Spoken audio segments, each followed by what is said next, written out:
नाही, खरं म्हणजे असं आहे की परवाची माननीय जरांगे पाटील साहेबांची जी प्रेस या संपूर्ण महाराष्ट्राने बघितली आणि त्या प्रेसच्या माध्यमातून त्यांनी आपल्या ज्याला शब्द मी म्हणेल उद्रेक भावना व्यक्त केल्या आणि या राज्याचे माननीय मुख्यमंत्री एकनाथरावजी शिंदे,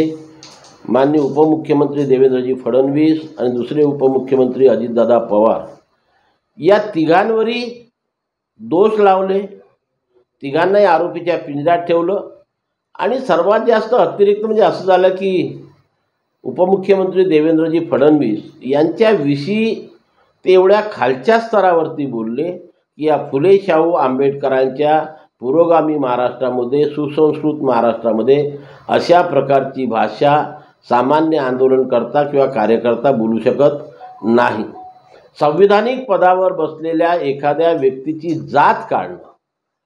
या धर्मनिरपेक्ष राज्यामध्ये किंवा देशामध्ये ही कायद्याला धरून नसते आणि म्हणून अशा प्रकारचे आरोप करून